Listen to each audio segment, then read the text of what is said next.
নমস্কার বন্ধুরা, এই মুহূর্তে রয়েছে লক্ষ্মীর ভান্ডার প্রকল্পে সবথেকে বড় আপডেট। অর্থাৎ এই লক্ষ্মীর ভান্ডার প্রকল্পে মে মাসের টাকা কবে থেকে মা বোনেরা পাবে। এরই সাথে এই লক্ষ্মীর ভান্ডার প্রকল্পে যে সকল মা বোনেরা নতুন করে আবেদন করেছে তারা কবে টাকা পাবে। এরই সাথে বৃদ্ধ ভাতা, বিধবা ভাতা এবং প্রতিবন্ধী ভাতার টাকা কবে থেকে দেওয়া শুরু হবে, সমস্ত কিছু বিস্তারিত জানানো হবে আজকের এই ভিডিওটির মাধ্যমে। তো চলুন আজকের ভিডিওটি শুরু করা যাক।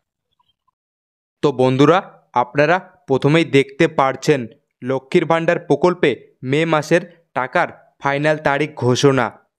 মুখ্যমন্ত্রী মমতা বন্দ্যোপাধ্যায় রাজ্যে ক্ষমতায় আসার পর যে সকল সরকারি প্রকল্প চালু করেছেন তার মধ্যে জনপ্রিয় প্রকল্প হলো মা বোনেদের লক্ষ্মীর ভান্ডার প্রকল্প। এবারে লক্ষ্মীর ভান্ডার প্রকল্প নিয়ে বড় ঘোষণা করলেন মুখ্যমন্ত্রী মমতা বন্দ্যোপাধ্যায়। 2021 সালে রাজ্যের মা বোনেদের আর্থিক সহায়তার লক্ষ্যে দেশে এই লক্ষ্মীর ভান্ডার প্রকল্প শুরু করেন। এই লক্ষ্মীর ভান্ডার প্রকল্প হলো এমন একটি সরকারি প্রকল্প যার মাধ্যমে প্রত্যেক মাসে মা বোনেদের অ্যাকাউন্টে বর্তমানে প্রতি মাসে 1000 টাকা করে পান জেনারেল ঘরের মা বোনেরা।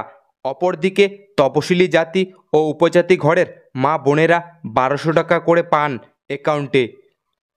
তাহলে আপনারা বুঝতেই পারছেন যে 2021 সালে দেশের মুখ্যমন্ত্রী মমতা বন্দ্যোপাধ্যায় কিন্তু মা বোনেদের জন্য লক্ষ্মীর ভান্ডার প্রকল্প চালু করেন। আর এই লক্ষ্মীর ভান্ডার প্রকল্পে মা বোনেদের মাসে কিন্তু 1000 টাকা ও 1200 টাকা করে দেওয়া হয়। বর্তমানে 2,21,00,000 মা বোনেরা লক্ষ্মীর ভান্ডার প্রকল্পের টাকা পাচ্ছে। বিগত দুয়ারে সরকার ক্যাম্পে নতুন করে আরও কয়েক লক্ষ মা বোনেরা যুক্ত হয়েছে। লক্ষ্মীর ভান্ডার প্রকল্পে মা বোনেদের জন্য সুখবর, মে মাসের টাকা দেওয়ার তারিখ প্রকাশ করল নবান্ন। জানা যাচ্ছে এই লক্ষ্মীর ভান্ডার প্রকল্পের টাকা প্রতি মাসে মা বোনেদের অ্যাকাউন্টে 2 থেকে 3 তারিখের পরেই আসতে শুরু করে, আর টাকা দেওয়ার কাজ চলতে থাকে মাসের শেষ সপ্তাহ পর্যন্ত। এছাড়াও নবান্নের বিশেষ আধিকারিক সূত্রে জানা গিয়েছে মে মাসের 5 তারিখ থেকে মা বোনেদের অ্যাকাউন্টে লক্ষ্মীর ভান্ডার প্রকল্পের টাকা দেওয়া শুরু হবে। আর এই লক্ষ্মীর ভান্ডার প্রকল্প ছাড়াও বৃদ্ধ ভাতা, বিধবা ভাতা এবং প্রতিবন্ধী ভাতার টাকা মে মাসের 10 তারিখ থেকে উপভোক্তাদের দেওয়া শুরু হবে। তাহলে এই লক্ষ্মীর ভান্ডার প্রকল্পে যে সকল মা বোনেরা মে মাসের টাকার জন্য অপেক্ষা করছে সে সকল মা বোনেদের অ্যাকাউন্টে 2 থেকে 3 তারিখের পরে অর্থাৎ 5 তারিখের মধ্যে তাদের অ্যাকাউন্টে কিন্তু মে মাসের টাকা ঢুকে যাবে। এবং বৃদ্ধ ভাতা, বিধবা ভাতা এবং প্রতিবন্ধী ভাতার টাকাও কিন্তু মে মাসের 10 তারিখ থেকে দেওয়া শুরু হবে। তো চলুন বন্ধুরা, এবারে দেখে নেওয়া যাক যে লক্ষ্মীর ভান্ডার প্রকল্পে যে সমস্ত মা বোনেরা নতুন করে আবেদন করেছে তারা কবে থেকে টাকা পাবে। তো আপনারা সরাসরি অন স্ক্রিনে দেখতে পারছেন মে মাসে নতুনদের টাকা দেওয়ার তারিখ প্রকাশ। বর্তমানে লক্ষ্মীর ভান্ডার প্রকল্পে মা বোনেদের সংখ্যা 2,21,00,000। ইতিমধ্যে এই লক্ষ্মীর ভান্ডার প্রকল্পের সুবিধা পাওয়ার জন্য বিগত দুয়ারে সরকার ক্যাম্পে 3 লক্ষ মা বোনেরা নতুন করে লক্ষ্মীর ভান্ডার প্রকল্পে আবেদন করেছে।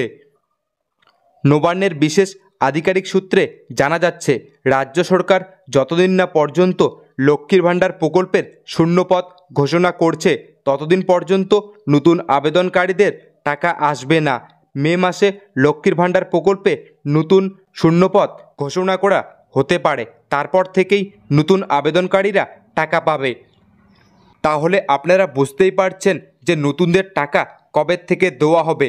অর্থাৎ এই নতুনদের টাকা যতদিন না পর্যন্ত রাজ্য সরকার নতুন শূন্যপদ ঘোষণা করবে না ততদিন কিন্তু নতুনরা টাকা পাবে না। তো বন্ধুরা, আজকের এই ছিল আপডেট যে লক্ষ্মীর ভান্ডার প্রকল্পে মে মাসের টাকা কবে থেকে মা বোনেদের দেওয়া হবে। এরই সাথে নতুন যে সকল মা বোনেরা লক্ষ্মীর ভান্ডার প্রকল্পে আবেদন করেছে তারা কবে টাকা পাবে। এরই সাথে বৃদ্ধ ভাতা, বিধবা ভাতা এবং প্রতিবন্ধী ভাতার টাকা কবে থেকে দেওয়া হবে, সমস্ত কিছু বিস্তারিত জানানো হলো আজকের এই ভিডিওটির মাধ্যমে। তো বন্ধুরা, আজকের ভিডিওটি এতটুকুই। আর আপনি যদি আমাদের চ্যানেলে নতুন হয়ে থাকেন তাহলে অবশ্যই চ্যানেলটিকে সাবস্ক্রাইব করে রাখবেন নতুন নতুন গুরুত্বপূর্ণ ভিডিওগুলি সবার আগে পাওয়ার জন্য।